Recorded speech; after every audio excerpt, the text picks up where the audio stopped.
share with you what Galatians says about measuring up. 4.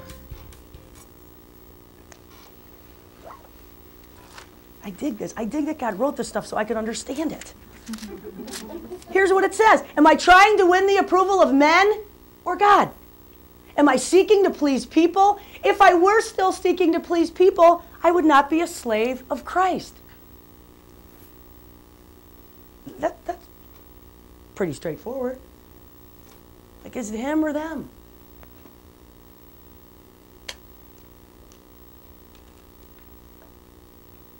He thinks you're something. But you got to know that. He thinks you're all that in a bag of chips. And there's nothing that any human being walking the face of this earth can tell you that will sustain you in believing that for the long haul.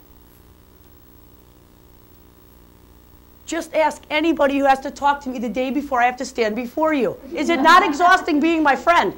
I'm the same person who doesn't return any of your calls, but I'm on the texting. Pray for me! Pray for me! They're like, who's this girl who never returned my calls for 2 months? I am the most hysterical, needy, insecure, full of fear broad you ever met. Fact. And anyone here who knows me could give me a show of hands. True? Yes or yes?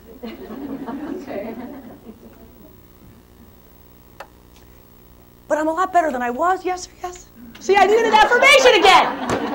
Oh my gosh. All right, so we're done pleasing people today. But that's it. We're going to say enough of that. No more.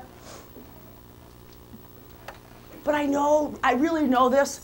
When I am full in the Spirit, really, and I know we've all had that experience where you're just operating out of this love. You just know the love of God and there's no denying it. There's nothing that can happen. No circumstance, no situation, no conversation that rocks your world. It's okay if it's not a good thing. It's okay if it brings pain. It's okay if you don't know how you're going to live for one more day. But if you know this love of God, then there's something about that peace that surpasses understanding that He promised us. He promises it if you just trust Him. And He says, you can't measure my love. Like, quit trying to. You can't measure it. And you got to pucker up and kiss all that icky stuff goodbye for the last time. And it takes a lifetime to do this, as you know. So you just pick one thing at a time that you try to say goodbye to. I did that with people. Like, I'm done with you, I'm done with you. I did, like that. I learned that. That was an inherited trait. My grandmother I think it started with my great-grandmother, like, we're done with them. Oh, okay. Like, and then they never referred to that person ever again in our life. It was like, they're dead to me. It was like, well, that's kind and life-giving. Let's go to Mass. And we would do that. Like, we really would do that. And, you know, I don't think it seemed demented at the time, but that's what I thought you did. Like, people don't live up to your expectations. They don't meet your needs. Like, you just kick them to the curb.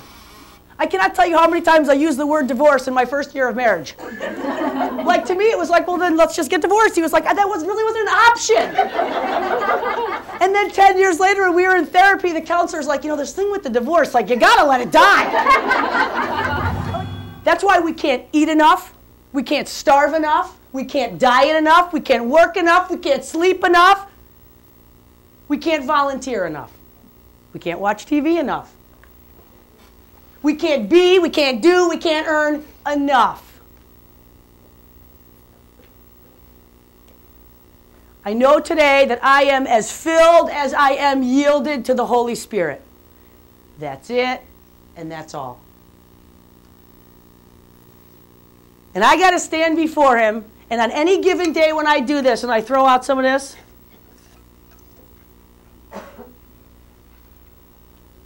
pouring it out. Pouring out my confessions, pouring out my concerns, pouring out every single thing that isn't of Him. Everything. My daughter Kennedy helped me make these, and I said to her, here's what I wrote. Here's what she wrote for me. Insecurity, I gave her these things. Pride, judgment, insecurity, intolerance, lust, self-pity, criticism, fear, unforgiveness. And she knows how insecure I am, which is why she put a note in there that said, You're doing great. I love you, Mom. I said to her, Ken, do you agree with those things about your mom? And she said, well, some of them I don't understand. What's self-pity? And I told her, and she goes, you got to work on that. A lot. A real lot. And there was a time where I could not accept that. I could not accept someone saying that about me. It was always about what you weren't.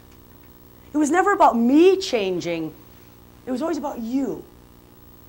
And now I can stand in front of my kids and I can say, I got all this stuff.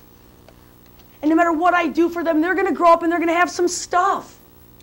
But they are going to know what I didn't. And they are going to know that they can pour it out before a God who loves them with a measureless love, no matter what. And he's going to say it's okay, always okay. And they are going to not operate like their mother out of that. Little drips and drabs of, got a little love. So, oh, that was really bad. I know when I'm filled like this, it is about something other than me and my stuff. My fear, my insecurity, my criticism, my judgment, my expectations of you that weren't met. But see, nothing can go in unless all that stuff comes out. That takes work. For some of us, it takes way more work than others. I want my kids to know that before they're 43. And I'm thinking my daughter Campbell does, because this is what I found in her. Okay, I don't know what my kids are doing in the bathroom. But I found this yesterday, and Campbell's like, where's my scroll? I'm like, I'm using it as a prop. I'll bring it back. Here's what Campbell writes. Try your best at everything.